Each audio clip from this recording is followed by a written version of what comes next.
Hermanos, que el Señor le bendiga.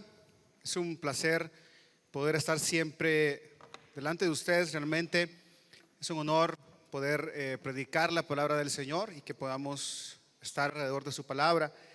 Quiero que abra conmigo, vamos rápido si gusta, a primera carta a Timoteo. Recuerde que estamos estudiando esta carta que el apóstol Pablo escribe a su verdadero hijo en la fe, Timoteo.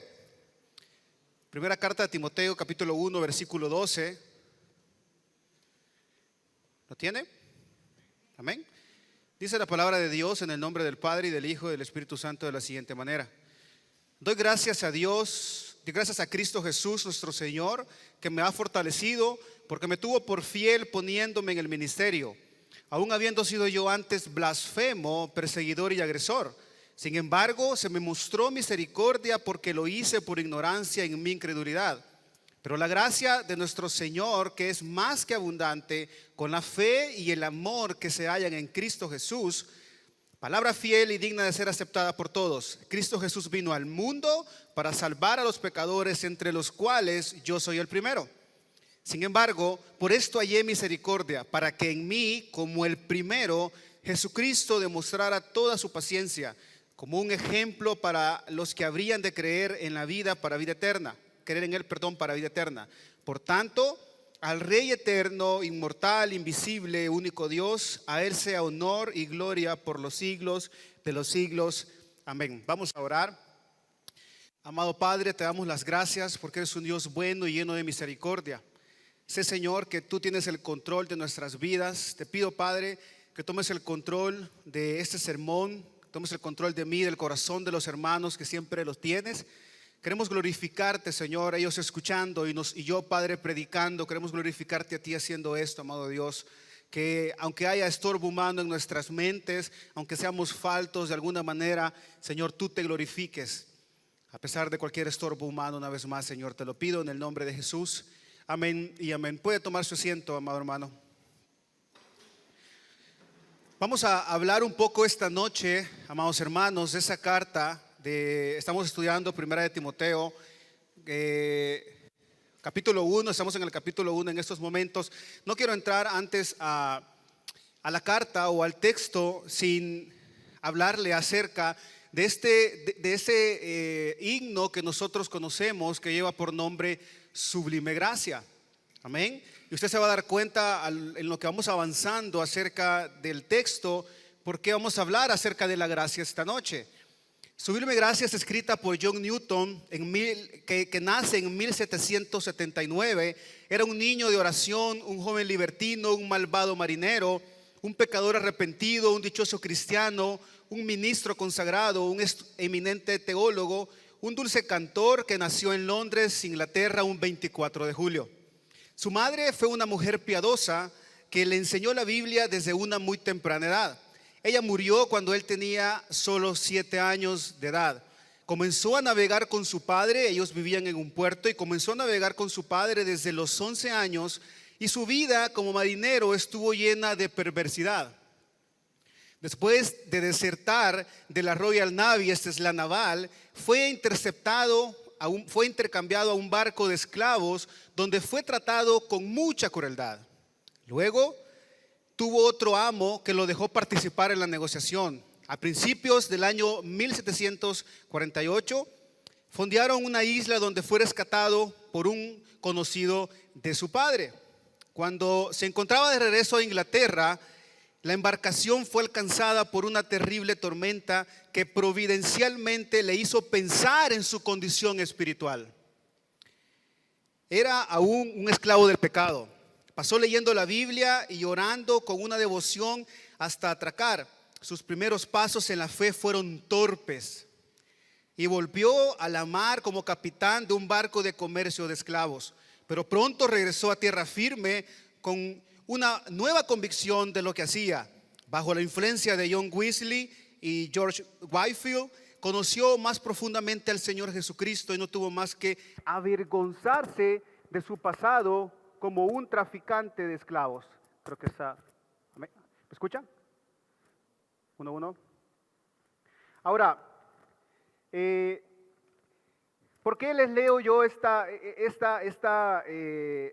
biografía del escritor de este himno que se llama Sublime Gracia? Este himno, amados hermanos, se reproduce al menos 10 millones de veces en los Estados Unidos. 10 millones de veces en los Estados Unidos. Es un himno que si usted lo ha cantado, lo ha escuchado, las letras que encontramos o los párrafos que encontramos es de un pecador totalmente arrepentido. Es por eso que él, cuando vio la perversión que había en su corazón, cuando el Señor le mostró de alguna manera la perversión que había en su corazón, él reconoció que necesitaba un gran Salvador. Él reconoció que necesitaba la gracia del Señor. Y eso es lo que el apóstol Pablo está diciéndoles a la iglesia de Efeso, que estaba en Éfeso, ¿verdad? A los que estaban, a la iglesia donde Timoteo estaba pastoreando.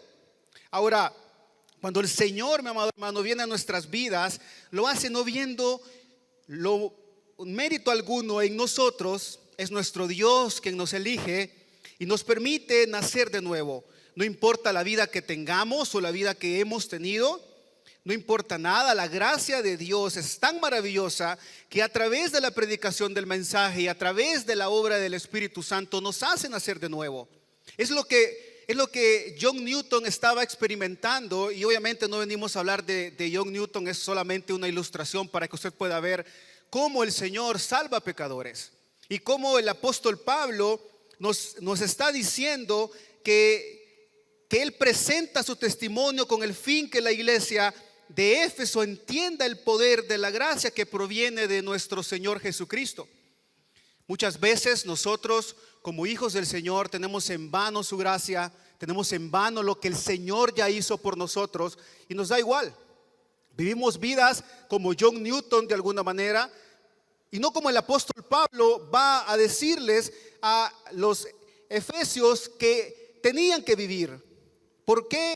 Entonces, recuerde que la carta a los Efesios, amado hermano, es una carta que está escrita, la carta a Timoteo es una carta que está escrita y la iglesia está en medio de las enseñanzas de la diosa Diana o de la diosa Artemisa.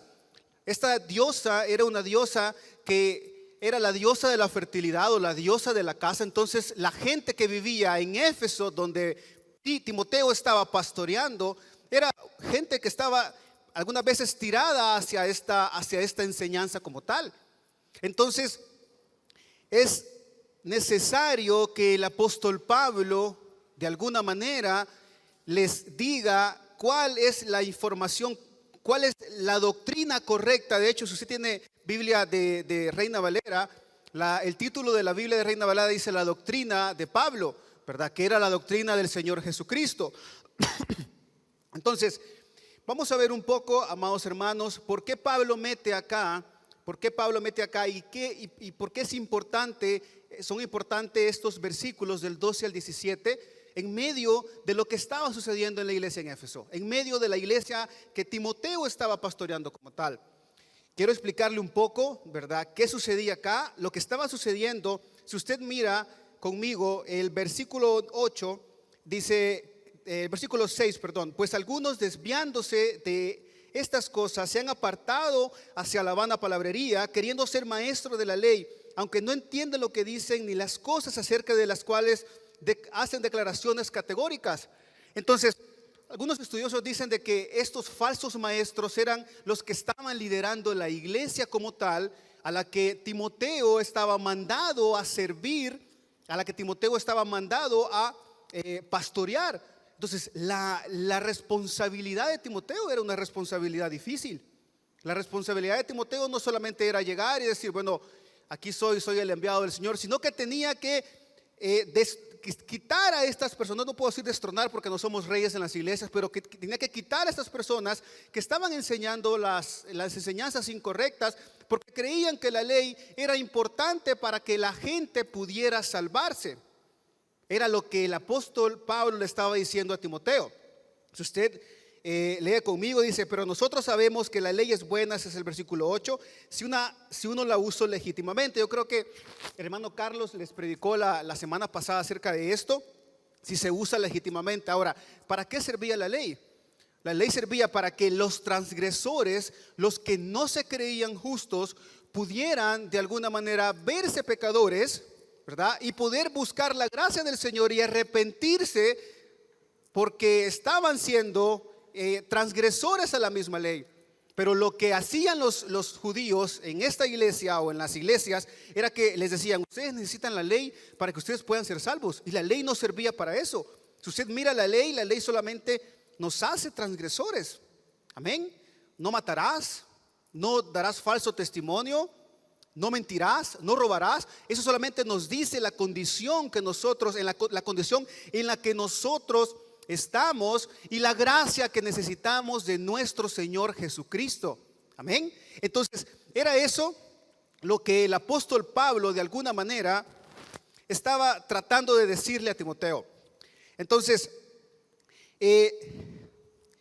podemos ver que aquellos falsos maestros que quieren ser doctores de la ley, que se han apartado a la vana palabrería, haciendo creer que la ley es esencial para la salvación de las personas. La declaración de la gracia y el evangelio era esencial que se estuviera predicando en la iglesia en Éfeso, la iglesia en la cual Timoteo estaba pastoreando. Era esencial, como en todas las iglesias es esencial que prediquemos el mensaje de salvación.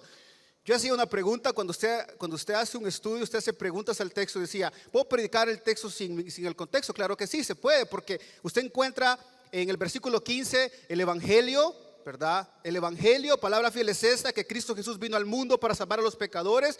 Entonces, es esencial que nosotros estemos predicando el evangelio en las iglesias, porque una cosa que sucede es que dentro de las iglesias también hay errores. Amén. Hay gente que está teniendo concepciones diferentes de cómo son las cosas. Cuando fui a Honduras, por la gracia de Dios, el hermano de apologética decía: ¿a dónde debe practicar usted la apologética? Debe practicarla dentro de su iglesia también, porque hay personas que quizás no son falsos maestros, pero tienen falsas enseñanzas. Entonces, el mensaje del evangelio, la palabra fiel, nos dirige a donde nosotros debemos caminar. Era lo que el apóstol Pablo estaba diciéndole a Timoteo.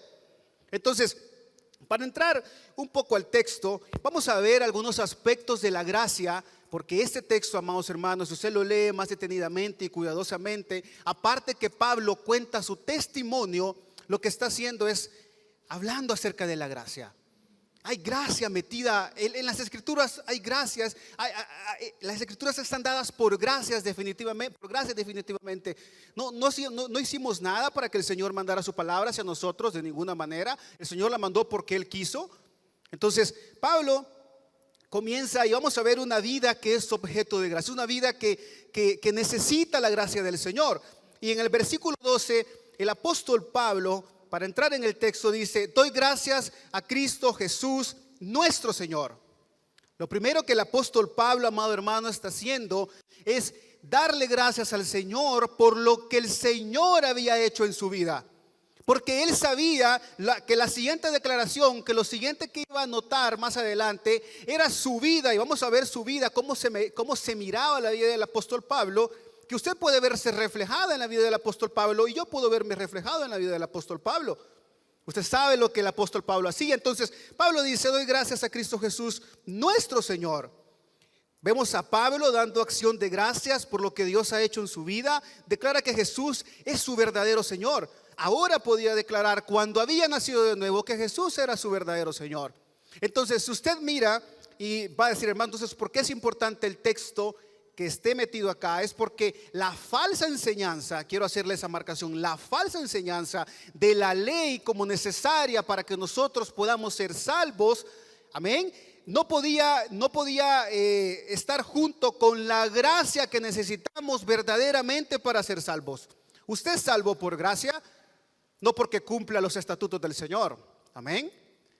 Es así. No encontramos en las escrituras que nosotros somos salvos por méritos algunos, por méritos de nosotros. El Señor es el que se lleva el mérito. La salvación es del Señor. Encontramos en los salmos. Entonces, Pablo estaba diciendo: doy gracias por esto. Sigue diciendo, doy gracias a Cristo Jesús nuestro Señor que me ha fortalecido. Encontramos entonces que la fortaleza de Pablo de alguna manera era el Señor, o en todo sentido, mejor dicho, era el Señor. Él reconocía que la fortaleza venía de parte del Señor. Si usted va a Hechos 9:22, no lo busque, ¿verdad? Porque si no me como mucho tiempo. Dice, pero Pablo seguía fortaleciéndose y confundiendo a los judíos que habitaban en Damasco, demostrando que este Jesús es el Cristo. Entonces el Pablo reconocía que el Señor lo había fortalecido. Dice, me ha fortalecido porque me tuvo por fiel, poniéndome en el ministerio. Ahora, lo que hace acá el apóstol Pablo es explicarle a Timoteo que si él estaba en el ministerio, que si Pablo estaba en el ministerio era por gracia. Entonces, Timoteo, vos también estás en el ministerio por gracia. A ti, a vos, mi hijo, mi verdadero hijo en la fe, el Señor también tuvo misericordia y te puso en el ministerio. No porque tuvieras un PhD o algo por el estilo, no porque hayas estudiado en algún seminario o algo por el estilo, no, es porque el Señor ha determinado, el Señor te tuvo por fiel como a mí me tuvo por fiel. Eso es lo que el apóstol Pablo está diciéndole. Entonces, ¿qué pasa, amado hermano? El apóstol Pablo de entrada en el texto está reconociendo la condición que él tenía de pecador. Está reconociendo y no olvidaba la manera en que él se comportaba contra los cristianos. Vamos a verlo un poco más adelante. Entonces le dice, me tuvo por fiel poniéndome en el ministerio. El Señor, lo que estaba diciéndole, el Señor me hizo digno de confianza. Si lo queremos nosotros traducir de esa manera, el Señor me hizo digno de confianza porque yo era alguien en el quien no puede confiar el Señor. No sé si usted puede verse reflejado en estas líneas. Usted no era digno de confianza para el Señor. ¿Por qué el Señor ha dado que usted predique el mensaje de salvación? Amados hermanos, es posible que nosotros tengamos la labor de preparar sermones y predicar mensajes específicos de las Escrituras, pero usted tiene la responsabilidad de llevar el mensaje de salvación, pero no porque usted es fiel, sino porque el Señor es fiel y es lleno de gracia para con usted. No se crea, no crea de que usted, a mí me han encomendado. No, sea humilde, manso, tiene la palabra del Señor, entonces comparta la palabra del Señor, porque el Señor nos tiene por fiel, no nosotros. No a nosotros, dice el salmista, no a nosotros, a ti sea la gloria. Entonces, el apóstol Pablo, no quiero tomarme más tiempo en este punto, pero el apóstol Pablo, dentro de una vida objeto de gracia y una vez entendiendo el agradecimiento y el por qué el apóstol Pablo estaba agradecido, vemos realmente el motivo principal de dicho agradecimiento. Su vida entera como pecador. Y si aquí sí quiero que vaya conmigo, por favor, quiero que vaya conmigo, si es muy amable, a Hechos 7:54. No pierda Timoteo porque vamos a seguir en él.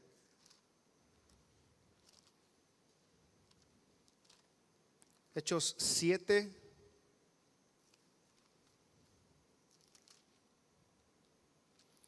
Y encontramos como título a este capítulo, vamos a hacer quizás un poco acá en este punto, vamos a ver la clase de pecado que perdona la gracia divina. Dentro de la vida objeto de la gracia, vamos a ver la clase de pecado que perdona la gracia divina.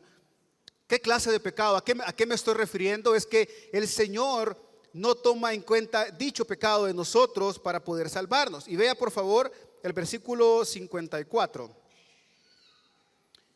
Un segundo, por favor. Ok, sí, el 54. Vamos al 53. Vosotros que recibisteis la ley por disposición de ángeles y sin embargo no la guardasteis. ¿Qué estaba pasando acá? Este era un discurso de Esteban presente estaba en un juicio y estaban reclamándole porque los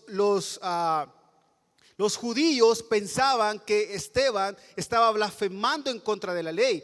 Y como ustedes saben, los judíos obviamente guardan la ley porque ellos creen que de esa manera pueden ser salvos. Entonces, acá Esteban les estaba diciendo de que no, vosotros que recibiste la ley por disposición de ángeles y sin embargo no la guardasteis. Mira lo que dice el 54.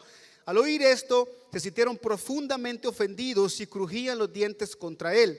Pero Esteban, lleno del Espíritu Santo, fijó los ojos en el cielo, vio la gloria de Dios y a Jesús de pie a la diestra de Dios. Y dijo: he aquí, veo los cielos abiertos y al Hijo del Hombre de pie a la diestra.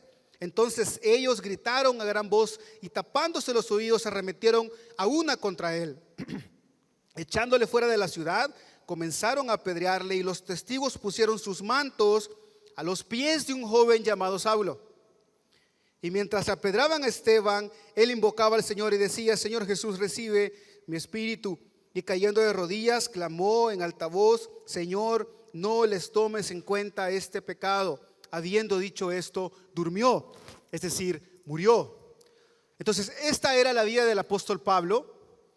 Es lo que el apóstol Pablo hacía. Si usted sigue leyendo el capítulo 8, ¿verdad? Yo sé que usted sabe mucho de Pablo, pero vamos a ver un poco más acerca de Pablo para que vea realmente de dónde el Señor rescata a Pablo y lo que el Señor hace en la vida de Pablo y la gracia que muestra con él. El capítulo 8, versículo 1 dice: y Saulo estaba de completo de acuerdo con ellos en su muerte. En aquel día se desató una gran persecución en contra de la iglesia en Jerusalén, y todos fueron esparcidos por las regiones de Judea y Samaria, excepto los apóstoles. Entonces, vea, acá, si nosotros leemos las cartas de Pablo, ¿verdad? Vamos a las cartas de Pablo y leemos lo que Pablo escribía, la teología que Pablo escribía. Aquí tenía que haber sucedido algo maravilloso, porque ustedes están viendo realmente cómo Pablo era el que avalaba que los cristianos fueran perseguidos. En el capítulo 26 de Hechos, versículo 9 al 11, si gusta vaya conmigo y leamos, encontramos de alguna manera un poco más acerca de cómo Pablo era. Capítulo 26, 9 al 11.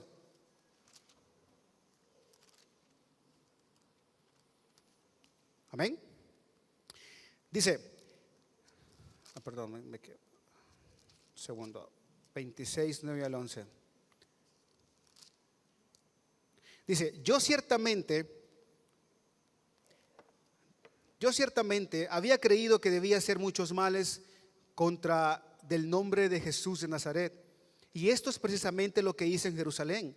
No solo encerré en cárceles a muchos de los santos con la autoridad recibida de los principales sacerdotes, sino que también cuando eran condenados a muerte, yo daba mi voto contra ellos, y castigándolos con frecuencia en todas las sinagogas, procuraba obligarlos a blasfemar, y enfurecido en gran manera contra ellos, seguía persiguiéndolos aún hasta las ciudades extranjeras. Este era Pablo, amados hermanos, antes de venir al Señor. Usted me dice: hermano, pero yo no soy como Pablo. Yo no persigo cristianos. Yo no necesito tanto al Señor. Realmente, amados hermanos, todos necesitamos al Señor. Todos necesitamos la gracia del Señor. Usted puede tener una membresía firmada, usted puede haber firmado el pacto de membresía de la iglesia Gracia y Verdad, pero usted sigue necesitando de gracia como Pablo necesitaba de gracia en su momento. Usted necesita que el Señor recuerde a su vida lo maravilloso que ha sido para usted. No venga a decirme que, no, hermano, viera que yo estoy viviendo en un nivel de santidad que, ¿verdad? O sea, no hay pecado en mi vida. Desde el momento que dice que no hay pecado en su vida, está pecando, mi amado hermano. Entonces, realmente encontramos el pecado de Pablo, y es por eso que en este punto entendemos la clase de pecado que perdona la gracia divina. Es un pecado grande, es un pecado difícil, obviamente. Perseguía a la iglesia, mataba a los cristianos. Él en algunos otros escritos, como en Filipenses, él dice lo que él era, ¿verdad? Circuncidado el octavo día, circuncidado el octavo día, del linaje de Israel, de la tribu de Benjamín, hebreo de hebreos, en cuanto a la ley, fariseo. O sea, yo cumplía la ley. No había nada que a mí se me pudiera contrastar, no había nada que a mí se me pudiera reclamar, porque yo era el que estaba haciendo las cosas bien, como usted, como yo, antes de venir al Señor. Pensamos que estamos haciendo las cosas bien, pero quiero hablarle un poco acerca también de la conversión de Pablo, desde Saulo. En el capítulo 9, del 1, bueno, es del 1 al 8, encontramos la conversión. Dice: Saulo, respirando todavía amenazas y muertes contra los discípulos del Señor, fue al sumo sacerdote y le pidió cartas para que las sinagogas de Damasco, para que si encontraba algunos que pertenecieran al camino, a los cristianos, tanto hombres como mujeres, los pudiera llevar atados a Jerusalén. Y sucedió que mientras viajaba, al acercarse a Damasco, de repente resplandeció en su derredor una luz en el cielo, y al caer a la tierra oyó una voz que decía: Saulo, Saulo, ¿por qué me persigues? ¿Por qué me persigues? Y él dijo: ¿Quién eres, Señor? Y él respondió: yo soy Jesús a quien tú persigues. Levántate, entra a la ciudad y se te dirá lo que debes de hacer. Era el Señor teniendo gracia en la vida de Pablo. Era el Señor manifestando su gracia en la vida de Pablo. Entonces, ¿qué podemos aprender, amados hermanos, acerca de la vida de Pablo? ¿Qué es lo que Pablo nos está diciendo? Cuando él está diciendo en el versículo 13, aún habiendo sido yo antes blasfemo, perseguidor y agresor, lo que él está haciendo es contando el testimonio de su vida. Amén. Timoteo sabía el testimonio de su vida.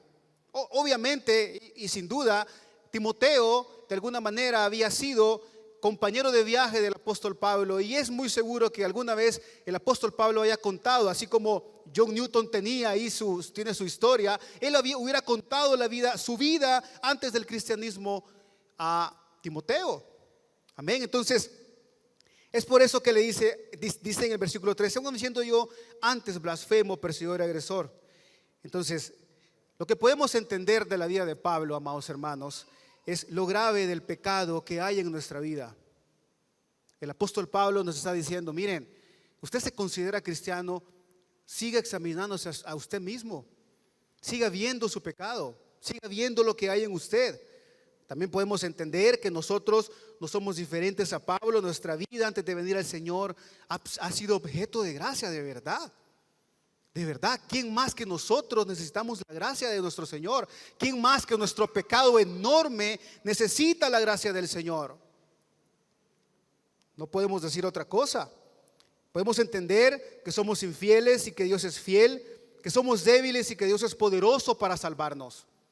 Hermano, en la miseria de su pecado, usted necesitaba un Salvador también, y necesita un Salvador. En la miseria de su pecado, usted necesita ser salvado. Y obviamente el Señor hace la obra y nos salva una vez, obviamente, y es vida eterna, y confiamos que es vida eterna. Pero todos los días necesita usted arrepentirse, porque el Señor necesita seguirle perdonando pecados que usted está haciendo de alguna manera. Necesita la gracia del Señor. Y Pablo reconocía eso.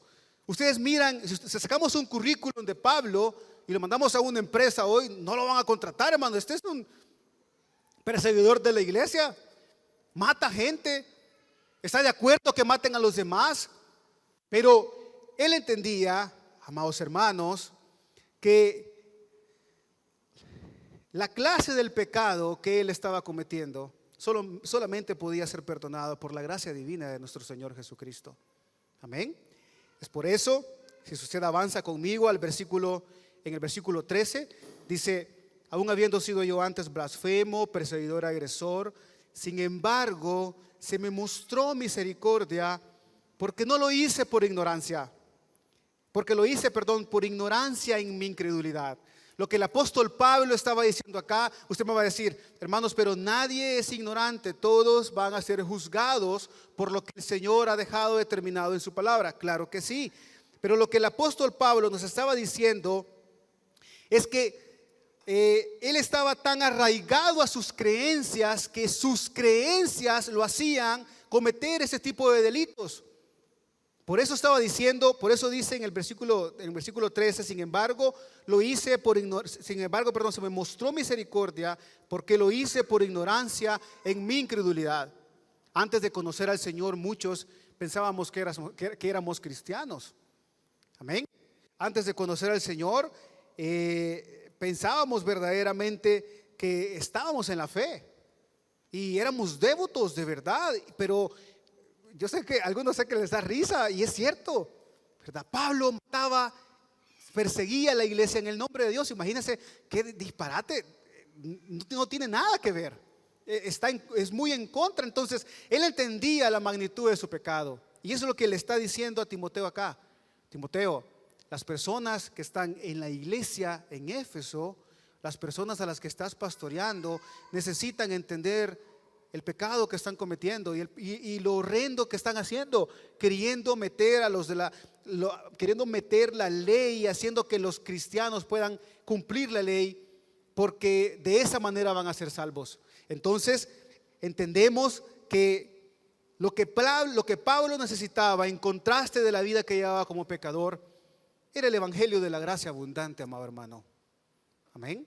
Es como cuando nosotros evangelizamos, nosotros mostramos a la persona y decimos: mira, si no pides perdón por tus pecados, vas a ir al infierno, ¿verdad? Le damos una mala noticia, ¿verdad? Y por ahí hay unas técnicas para poder evangelizar. Yo sé que algunos en este momento que han venido de otras iglesias, como teníamos un método para evangelizar, ¿verdad? De ir y quiere hacer la oración del pecador. Sí, ya, vaya, ahora ya es parte de la familia del Señor. Pero no les mostrábamos de alguna manera que necesitaban un Salvador por lo horrendo que era su pecado, por el pecado que ellos andaban viviendo. Entonces, una vez más, lo que el apóstol Pablo entendía y explicaba en este texto es que a pesar de la vida que él estaba viviendo, lo que él necesitaba verdaderamente eran las buenas nuevas de salvación, el evangelio de la gracia abundante. Y vemos realmente lo que el versículo 14 nos dice: pero la gracia de nuestro Señor fue más que abundante. Él mismo escribe, dice: donde abunda el pecado, sobreabunda la gracia. Eso es lo que estaba diciéndonos acá. La gracia de nuestro Señor, dice él, fue extremadamente abundante, porque mira la condición de tu pecado. Si miramos la condición de nuestro pecado, la condición de nuestras vidas, el pecado que hay en nuestras vidas, la necesidad, y yo sé que aquí usted me va a decir: hermano, ¿por qué predico un mensaje de la gracia si todos somos cristianos? Pero para el que no se cree, hermano, de verdad, arrepiéntase de sus pecados y crea en el Señor. Amén. Es necesario que usted mire de dónde el Señor lo ha sacado. Es necesario que usted mire realmente la podredumbre que teníamos nosotros en lo que era nuestra vida. De hecho, la palabra misericordia hace referencia a la miseria que es nuestro pecado como tal. Entonces, el apóstol Pablo estaba diciendo: pero la gracia de nuestro Señor fue más que abundante. Mírenme yo que perseguía cristianos. Mírenme yo que lo hacía en el nombre del Señor. Estaba totalmente equivocado, no sabía que estaba equivocado, era pecador. Ahora, obviamente, el Señor me ha perdonado, pero la gracia del Señor fue más que abundante. Hermano, y esta noche la gracia del Señor es más que abundante para que usted pida perdón de sus pecados. Yo escuchaba una predicación acerca del mismo texto. Lo estaban predicando en contexto de una cena del Señor, ¿verdad? Una iglesia bíblica, obviamente. Y decía yo: ¿por qué predicamos un mensaje de salvación a los que entendemos que han venido al arrepentimiento? Porque se nos olvida, amados hermanos, se nos olvida de verdad los pecadores, los míseros, el infierno que merecemos. Lo merecemos, pero el Señor ha sido tan grande, la gracia ha abundado tanto, amados hermanos. No me puede decir que no. No me puede decir que puede vivir su vida sin entender que la gracia es demasiado abundante. Entonces, quiero seguir. Dice: la gracia del Señor. De hecho, esta palabra es una combinación. La palabra más que abundante, o la frase más que abundante, es una combinación entre abundante y otra adición que significa obviamente extremadamente abundante. Nos da la idea de una medida desbordada de la gracia de Dios, que es más grande que el pecado del hombre. Es más grande que el pecado del hombre. Amén. Entonces, sigue diciendo, para que usted me pueda seguir en el texto, el versículo 14. Pero la gracia de nuestro Señor fue más que abundante, con la fe y el amor que se hallan en Cristo Jesús. Dice esto: con la fe y el amor que se hallan en la ley que ha sido dada y que ustedes deben seguir. No. Dice: con la fe y el amor que se hallan en Cristo Jesús. Solo en Cristo Jesús, amados hermanos, podemos encontrar estos regalos hermosos. La fe y el amor lo encontramos en el Señor. Entonces, el apóstol Pablo, para traerlo una vez más al contexto, recuerde lo que estaba sucediendo en esta iglesia. Los judíos querían que las personas creyentes cumplieran la ley para salvación, o que las personas que se estaban añadiendo a la iglesia cumplieran la ley para salvación, pero el apóstol Pablo derriba estas enseñanzas y dice: no, es el mensaje de salvación el que necesitan. Es eso y nada más. Es la palabra del Señor. Por eso en el versículo 15 el apóstol Pablo dice: palabra fiel y digna de ser aceptada por todos. Esta frase, amados hermanos, es una frase que nosotros encontramos casi solamente en las cartas paulinas. Usted puede encontrar,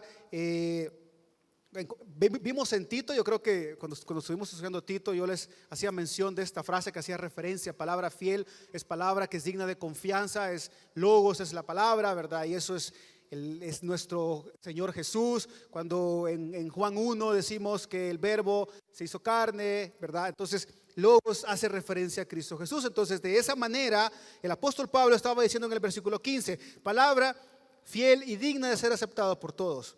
Y vea lo que dice, vea la declaración que él dice después: que Cristo Jesús vino al mundo para salvar a los pecadores, entre los cuales yo soy el primero.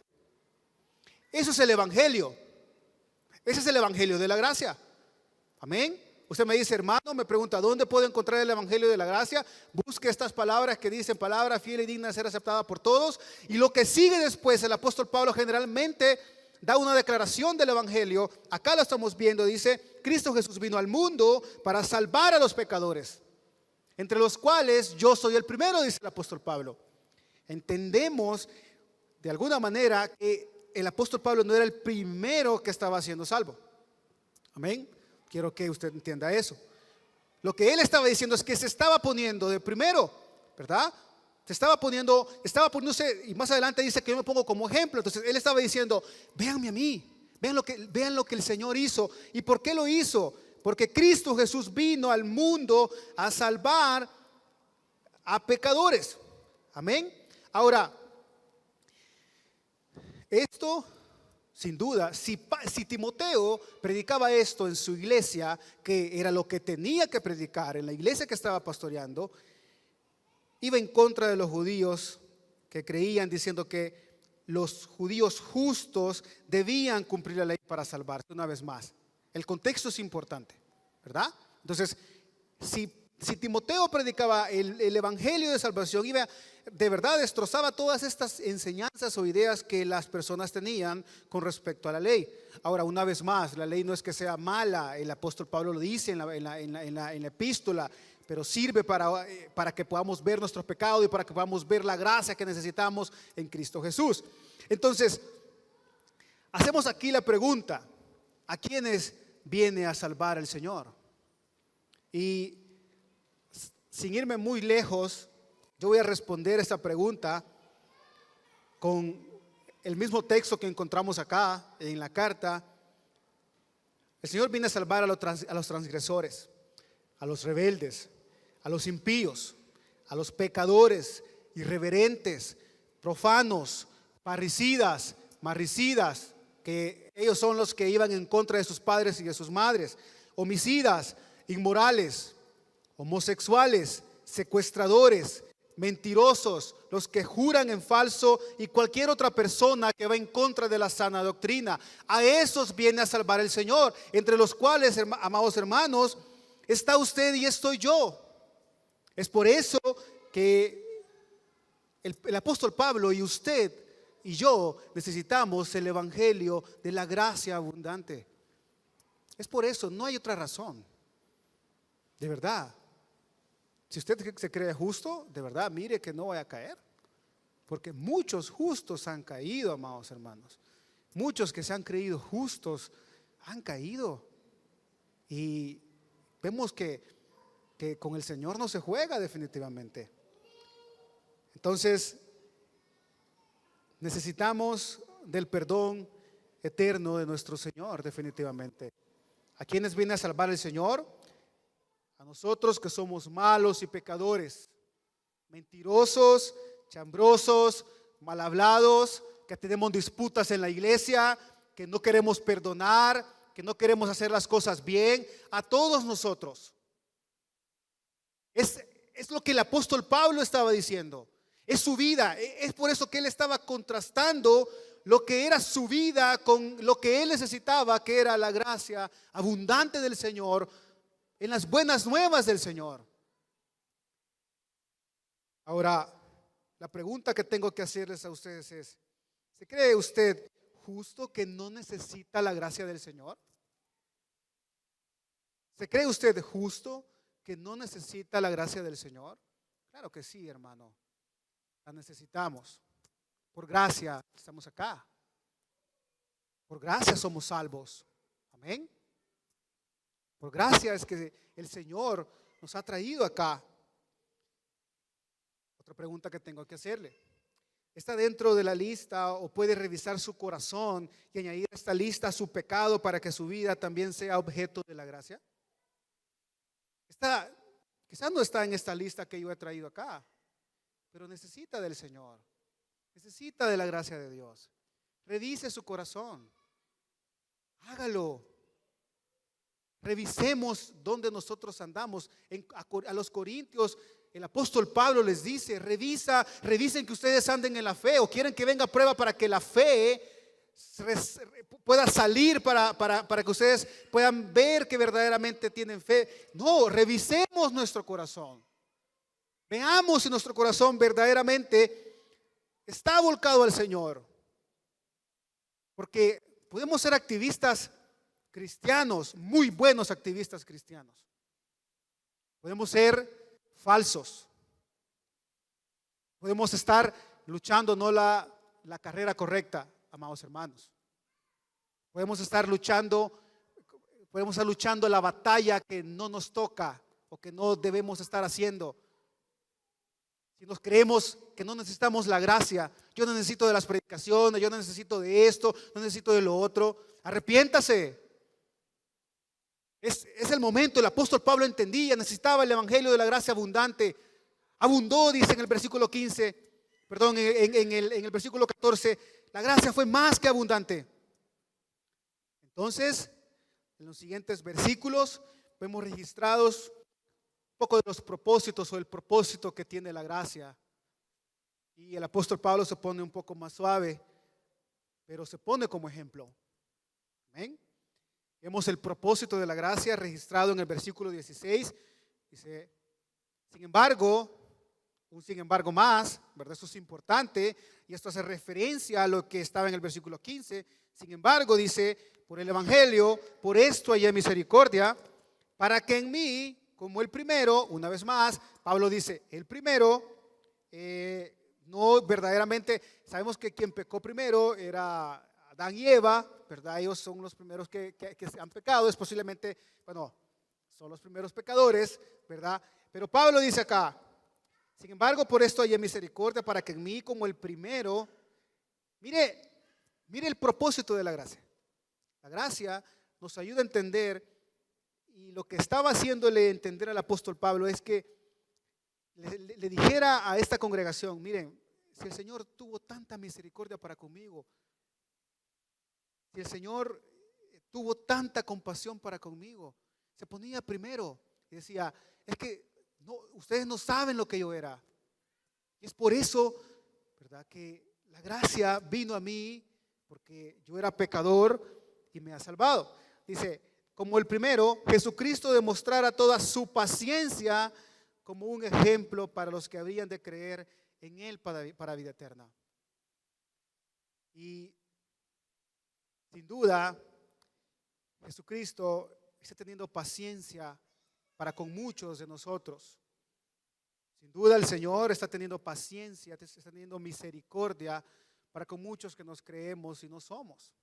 Segunda de Pedro 3:9 dice: el Señor no se tarda en cumplir su promesa, según algunos entiendan la tardanza, sino que es paciente para con vosotros, no queriendo que nadie perezca, sino que todos vengan al arrepentimiento. Este texto, mi amado hermano, es un texto que nos ayuda a comprender lo paciente que es el Señor. Eso es lo que el apóstol Pablo estaba diciendo. Jesucristo demostrara toda su paciencia como un ejemplo para los que habían de creer. Lo que el apóstol Pablo estaba diciendo es: miren lo paciente que el Señor ha sido conmigo. Miren lo paciente que el Señor fue conmigo. Todo lo que yo hacía. Por eso que la gracia de alguna manera es paciente para con nosotros, para con los pecadores. El apóstol Pablo lo reconocía, amado hermano. ¿Lo reconoce usted? ¿Reconoce usted? ¿Se pone de ejemplo usted y puede usted decirle a otra persona: no, si supieras lo que yo era, pero lo que el Señor ha hecho en mi vida? Fíjense que bueno, en esta clase que pudimos llevar de apologética, es una muy buena clase, ¿verdad? Tiene que ver más que todo con la predicación del Evangelio, presentar el Evangelio. El hermano que dio la clase decía que era importante contar nuestro testimonio. Yo sé que para ustedes es un choque si digo yo: hermano, le vengo a contar mi testimonio. Y va a decir usted: hermano, pero tiene que predicar el mensaje de salvación, no contar su testimonio. Y es cierto, ¿verdad? Pero el apóstol Pablo estaba contando su testimonio acá, acompañado del mensaje de salvación. Se ponía primero, se ponía como ejemplo y decía: mírenme a mí, miren lo que el Señor ha hecho en mi vida, miren cómo el Señor me ha transformado. ¿Lo puede hacer usted o todavía tiene algunas cositas debajo del colchón por la cual usted no puede hacerlo? ¿Ven? ¿Cómo quiere vivir usted su vida? ¿Cómo está viviendo su vida cristiana? Usted sabe. Amén. Usted sabe. Cada quien sabe. Ahora, ¿cuál fue el resultado de la gracia, amados hermanos? Y aquí vemos el resultado de la gracia. Hemos transcurrido por varias páginas en mi bosquejo, pero hemos transcurrido por una vida que es objeto de la gracia. Hemos transcurrido por la gracia, por la clase del pecado que perdona, la gracia divina, un gran pecado. Hemos visto también el evangelio de la gracia abundante, que es el que nosotros necesitamos. Hemos visto que el propósito de la gracia es salvar pecadores para que vengan al arrepentimiento, para que puedan tener vida eterna, dice el versículo 16. Pero también hay una respuesta para la gracia, o la respuesta de que el Señor haya sido lleno de gracia para con nosotros. Pablo termina con adoración al Señor, recordándole a Timoteo que quien se lleva la gloria en medio de toda nuestra vida, que una vez iba caminando a la muerte, pero que ahora hemos sido justificados a precio de sangre por la fe y el amor en Cristo Jesús. Y el versículo 17, amados hermanos, dice: por tanto, conecta toda la idea de la cual el apóstol Pablo viene escribiendo, viene diciendo. La idea desde el versículo 12 hasta el versículo 15 dice: por tanto, al Rey eterno, inmortal, invisible, único Dios, a Él sea honor y gloria por los siglos de los siglos. Amén. Esa debe ser nuestra respuesta. Esa debe ser la respuesta de que nosotros hayamos recibido tanta gracia. Esa es la respuesta que usted y yo hayamos sido salvados. ¿Cuál es la respuesta? ¿Qué está dando usted de respuesta? ¿O qué está haciendo usted, amado hermano? Puede decir como Pablo que mire, esta carta era como la antepenúltima más o menos que él estaba escribiendo. Ya había escrito muchas cartas, ¿verdad? A lo que quiero llevarlo es que él tenía todavía más cosas por las cuales gloriarse, glorificarse, ¿verdad? Pero él dice no. Por lo tanto, de la manera que el Señor se merece la gloria. Es el Rey eterno que se merece la gloria. El apóstol Pablo, amados hermanos, entendía esto. Y yo sé que el Señor ha tenido una gran misericordia y una gran compasión de poder dejarnos estos escritos y recordar de dónde nos ha sacado, de la condición que nos ha sacado. Yo creo que el Señor nos está empujando a vivir una vida llena de agradecimiento por la gracia que ha mostrado. También creo que Dios quiere que entendamos el poder de la gracia salvadora y que seamos parte de su plan soberano para avanzar el reino. Algunos tenemos en poco lo que el Señor puede hacer en la vida de los demás y no creemos y somos incrédulos. No predicamos el mensaje de salvación, tenemos miedo. ¿A cuántos evangeliza usted? Tiene tantas oportunidades para hacerlo, pero somos temerosos. Y ha sido cuenta el poder de la gracia del Señor, el poder de la gracia, de la maravillosa gracia del Señor. También el Señor desea que nuestros corazones entiendan que de Él depende y de Él proviene toda fuente de perdón, y que nos volvamos a Él si su vida es que no está en Él. Al igual, creo que Dios quiere que veamos de dónde hemos sido rescatados, el valor que no teníamos y lo que nadie pagaba por nosotros, pero que por gracia ahora podemos estar delante de Él, entendiendo que todo se trata de Él. El apóstol Pablo nos da una cátedra de la manera en cómo Dios salva a pecadores arrepentidos, poniéndose como ejemplo, nos llama a vernos como necesitados de la gracia del Señor. No crea que por estar en una iglesia bíblica usted no necesita del Señor. Escudriñe su corazón. Escudriñe su corazón. Vamos a orar. Padre, te damos las gracias porque tú eres un Dios bueno y lleno de misericordia. Entendemos, Señor, que tú estás en control de nosotros. Padre, ayúdanos a poder comprender la maravillosa gracia que solamente es en Cristo Jesús nuestro Señor. Señor, ese es un tema que lo pasamos por alto. Es un tema, Señor, que muchas veces no nos es ni de interés cuando vemos los títulos o algo por el estilo, porque creemos que estamos bien, porque pensamos, Señor, que hemos sido salvos una vez, y en efecto hemos sido salvos una vez, pero que no necesitamos que tú sigas perdonando nuestros pecados. Señor, queremos solo cumplir algunas cosas y hacernos objetos de esa gracia, pero eso no funciona así. El apóstol Pablo estaba diciendo, necesitan el evangelio de salvación.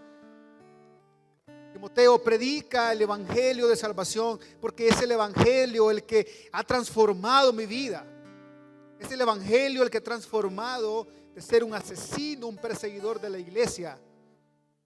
Pero hoy, amado Dios, queremos rendir nuestra adoración a ti. Decir, como el apóstol Pablo dice al final de este texto, a Dios, al Rey eterno, al Dios invisible, al Todopoderoso, al Inmortal, a Él sea la gloria. Como el salmista nos enseña a decir en el Salmo 115, no a nosotros, Señor, no a nosotros, sino a ti trae gloria. Porque vil, de verdad, Señor, vil éramos y tú ahora nos has traído de muerte a vida. Que eso sea, Padre, que eso sea, Señor, de verdad, motivo para que podamos cantarte y alabarte a ti. Ande con nosotros, Señor.